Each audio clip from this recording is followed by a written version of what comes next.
حضرت عمر جب نعرہ لگاتے نا تو کیسر و کسرا کانپتے. سفیر آتے روم کے ملنے کے لیے تو کہتے جاؤ عمر نفل پڑھ رہے ہیں، ٹائم کوئی نہیں. ایک دن اندر میٹنگ ہو رہی تھی، حضرت عمر میٹنگ میں بیٹھے تھے. آپ کے بیٹے ملنے آئے عبداللہ ابن عمر. ابا جی اندر آ جاؤ. فرمایا دروازے پہ کھڑا ہو، میں ضروری بات کر رہا ہوں، اندر نہ آنا. جناب عبداللہ ابن عمر کہتے ہیں میں دروازے پہ کھڑا ہو گیا. تھوڑی دیر گزری تو امام حسین بھی آ گئے. ایک حدیث میں ایک روایت میں امام حسن کا لفظ بھی ہے. امام حسین آئے، آ کے عبداللہ ابن عمر سے کہنے لگے عمر فاروق اندر ہے؟ تو کہا وہ اندر تو ہے. تو کہا آپ کیوں دروازے پہ کھڑے ہیں؟ کہنے لگے ابا جی نے کہا ہے یہاں انتظار کرو، میں کوئی ضروری بات کر رہا ہوں، لیکن شہزادے میرے لیے کہا ہے، میرے لیے آپ جانا چاہیں تو چلے جائیں. امام حسین کہنے لگے امیر المومنین کوئی بات کر رہے ہوں گے، میں ظہر کے وقت مسجد میں مل لوں گا، ظہر کا ٹائم آئے گا نا تو میں مسجد میں مل لوں گا. یہ کہہ کے چلے گئے. حضرت عمر باہر آئے تو حضرت عبداللہ ابن عمر سے کہا کہ کوئی آیا تو نہیں؟ عرض کی حضور حسین ابن علی آئے. حسین ابن علی. تو کہا اندر کیوں نہیں بھیجا؟ کہا میں نے کہا تھا بے شک چلے جائیں، لیکن وہ کہہ رہے تھے کہ میں ظہر کے وقت مسجد میں مل لوں گا. تو سیدنا عمر فاروق فرمانے لگے عبداللہ تجھے تیری مار ہوئے، حسین کو کیوں واپس بھیجا؟ پھر عمر دنیا داروں کے سامنے ڈٹنا، کھڑا ہونا عمر پہ ختم ہے، لیکن جو اندر کی بات ہے نا، روح کی، جو عقیدت کی بات ہے، جو وفا کا رشتہ ہے، اس کو کون سمجھے؟ یہ جو روح کی مجبوریاں ہیں، یہ جو وفا کی مجبوریاں ہیں، اسے لوگ کیا سمجھیں؟ انہیں کیا پتا کہ مرشد کے بیٹے کے پیر چومنے میں حسن کیا ہوتا ہے. انہیں کیا پتا کہ جب استاد کا بیٹا گھر میں آتا ہے تو دل کرتا ہے مکان بیچ کے اسے دے دیں، اس کے باپ کی نیکیاں بڑی ہیں. جناب عمر فاروق دوڑے گئے، امام حسین کے دروازے پہ دستک دی. امام حسین باہر. کہا شہزادے یار ملنے آئے تھے تو بغیر ملے کیوں آ گئے؟ عرض کی کہ آپ مصروف تھے، آپ کے اپنے بیٹے بھی دروازے پہ کھڑے تھے تو میں واپس آ گیا. امام حسین کہتے ہیں عمر جذبات میں آ گئے، سر سے پگڑی گر گئی. کہنے لگے حسین میرے بیٹے کا اور حسین کا کیا مقابلہ؟ کیا اس کی ماں کا نام فاطمہ الزہرا ہے؟ کیا اس کی نانی کا نام خدیجہ الکبریٰ ہے؟ کیا اس کے نانے کا نام محمد مصطفیٰ ہے؟ اور پھر سر سے پگڑی اتری تھی، اپنے بال زور سے پکڑ لیے. کہنے لگے حسین میں نا مکے میں اونٹ چرایا کرتا تھا اور ڈنڈوں سے مار کھاتا تھا اپنے باپ سے. یہ جو آج ساری دنیا میں عمر کے نعرے لگتے ہیں یہ تیرے نانے کا صدقہ ہے. شہزادے میری وفا اور میری وفا میں جب تیرا دل کرے نا دوڑ کے آ جایا کر. عمر تو نو. ایک دن امام حسین نے آ کے نا جناب فاروق اعظم سے کہا، خطبہ دے رہے تھے بچوں کی طبیعت شروع میں، پتہ نہیں کیا بات آئی امام حسین کے دل میں. کہنے لگے عمر نیچے اترو، یہ میرے نانا کا ممبر ہے.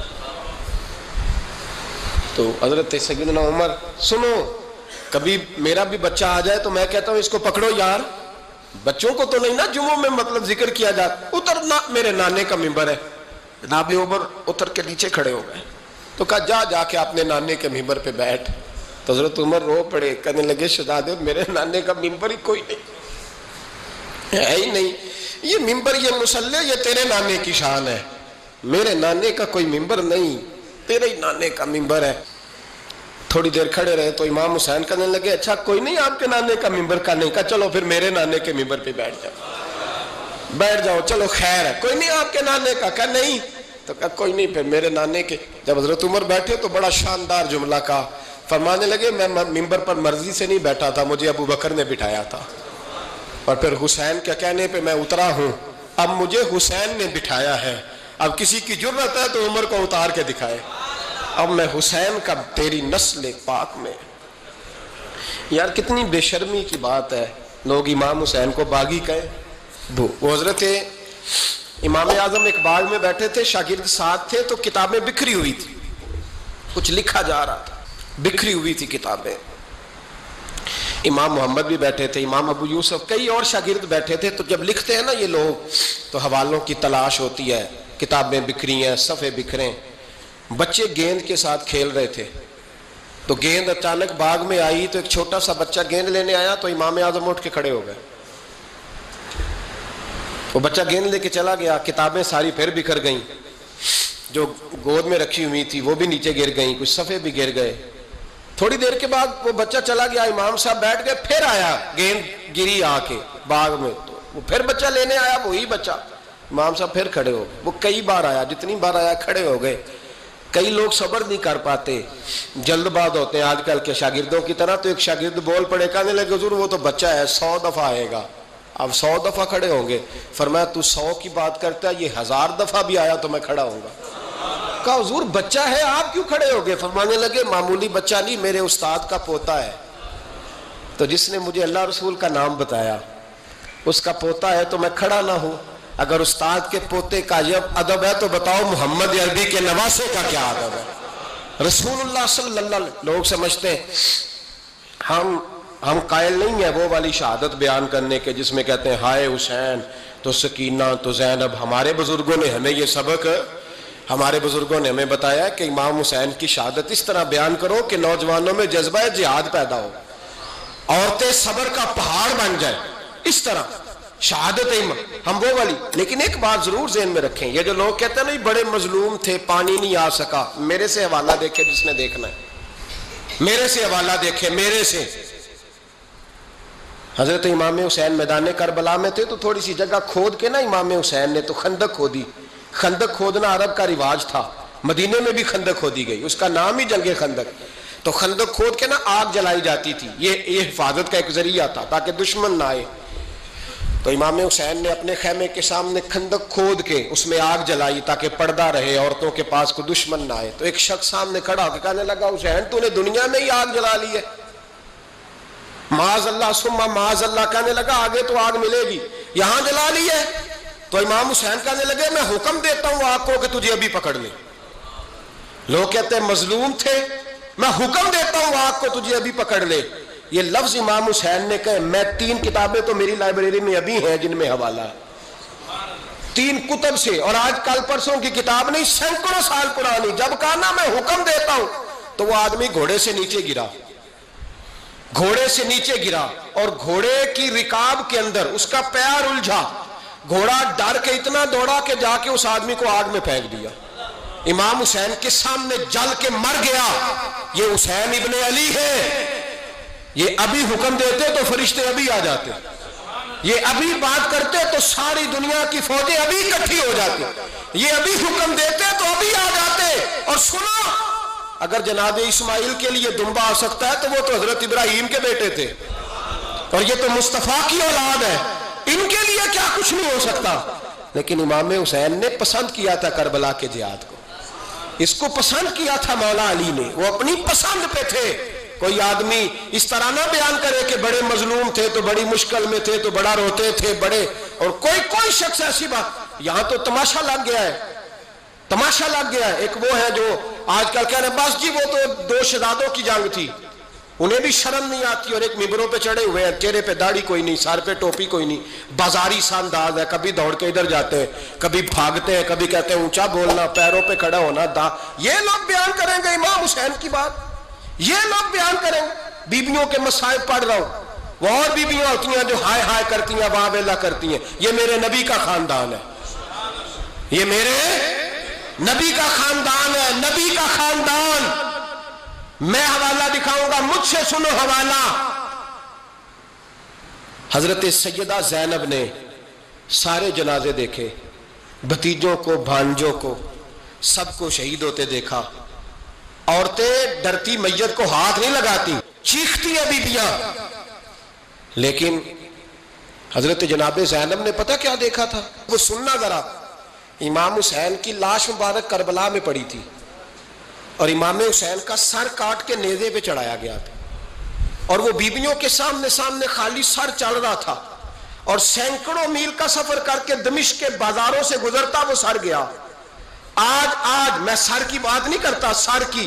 آپ مرد ہیں, جوان ہیں سارے, یہاں کسی کا کٹا ہوا ہاتھ پھینک دیا جائے نا, ہاتھ تو لوگ چیخے مار کے دوڑ جائیں گے.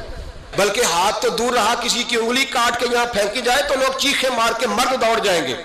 لیکن کٹا ہوا سر دیکھا, لاشیں دیکھے, یزید کا دربار آیا، بی بی صاحبہ کو نا ایسے عورتوں نے اپنے حالے میں لیا ہے، سیدہ زینب وہاں بیٹھ گئیں، تو جب بولا نا یزید دربار میں، کہنے لگا کہ دیکھو اللہ نے عزت والوں کو عزت دی، معاذ اللہ ثم معاذ اللہ، اور میرے مخالفین کا کیا حشر ہوا جب اس نے دیکھیں نا، ایک آدمی مجبور ہے، مقہور ہے، اتنا لمبا سفر ہے، غربت ہے، پیاس ہے، بیماری ہے، کیا انداز ہے جب اس عالم میں یزید کے دربار میں اس نے گستاخی کی امام حسین کی۔